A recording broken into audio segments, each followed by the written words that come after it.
Welcome to this three-part series of my video on regional integration. Of course, as usual, my focus is to look at literature available, particularly on the regional integration process in Africa, and of course with a slight bias towards the East African community, but also kind of putting the East African community regional integration process within the ambit of the broader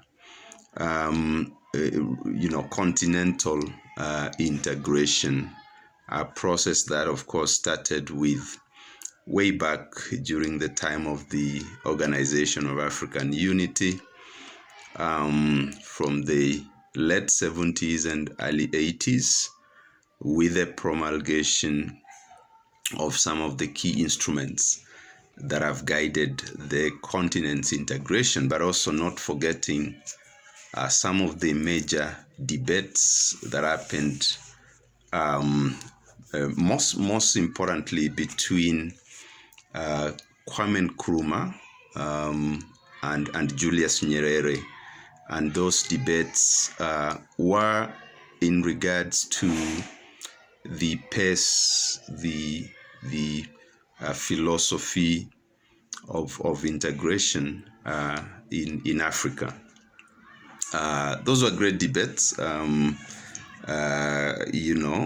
Basically brought out the division between those who thought that an incremental process of integrating the continent was preferred as opposed to what you could call a Big Bang integration process, which would then happen all at once. If you remember, it's singer Bob Marley who challenged African leaders with his song Africa Unite, and his own vision was one of immediate integration. But we know the historical factors which led to the incremental process of integration being preferred to the immediate integration of the continent. I am one of those who has been very critical of the integration process within Africa, even with the promulgation of some of these instruments that have then led to creation of various sub-regional integration entities like the East African Community, SADC, and so on. You find that the integration process itself has taken an approach that merely looks at the coming together of the states themselves as an end in itself and the creation of markets. So your integration process has been pegged on a neoliberal philosophy. It is about creating markets as opposed to integrating societies.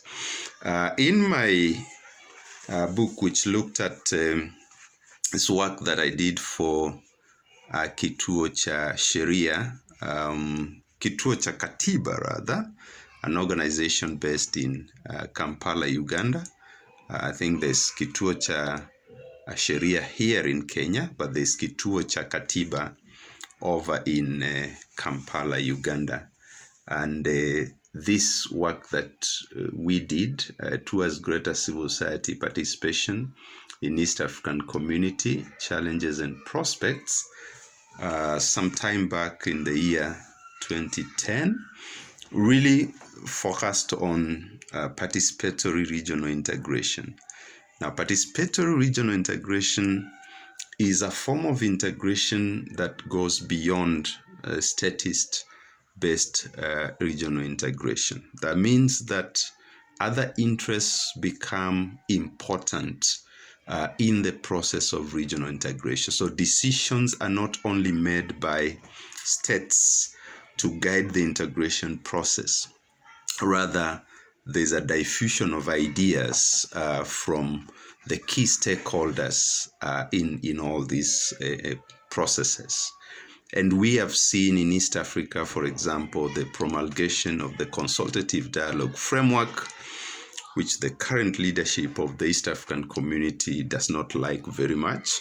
But we have seen those processes. I was a part and parcel of the negotiation for the consultative dialogue framework, whose purpose is to bring together the civil society sector, the business sector, and governments into a wholesome regional integration process. But even with that, my caution when I wrote this book was to look at, basically to look critically at the integration process in the East African community. And it appeared to me, and I did raise that critique, that the integration process was more of an integration of states as opposed to an integration of people.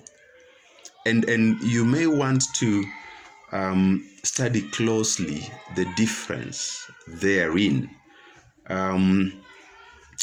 When you integrate people, it means you put emphasis in things like freedom of movement, right of establishment, right of residence, and so on. Now, Africa, in the African continent, we are still grappling with very basic things like, whether I need a visa to go to Nigeria, to go to Ghana, I need a visa to go to South Africa.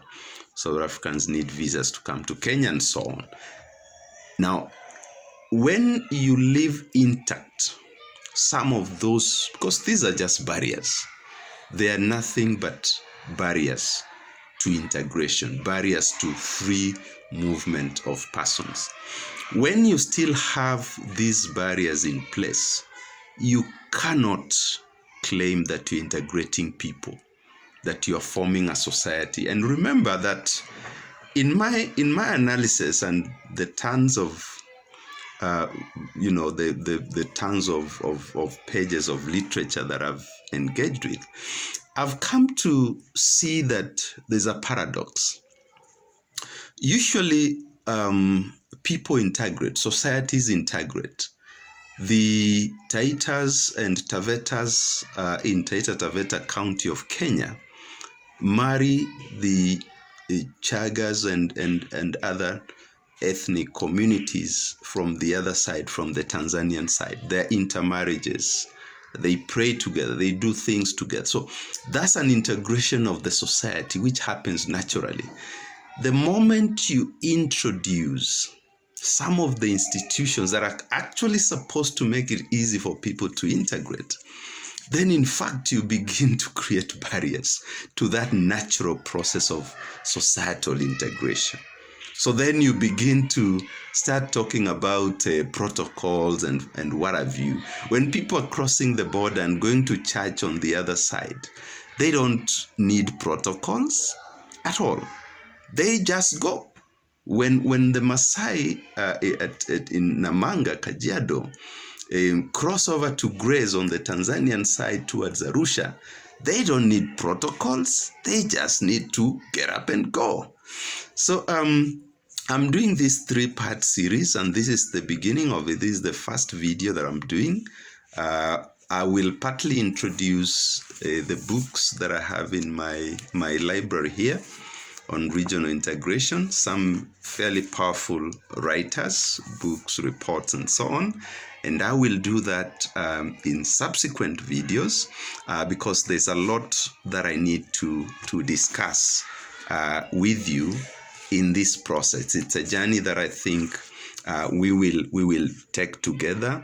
I've been privileged to be part of this regional integration process as a writer, as a thinker, but also as an activist. And so I've engaged with various processes that have given me an insider's view of what is going on. I've also reviewed a lot of literature from other regional integration processes, and I will bring all this to bear as we discuss this.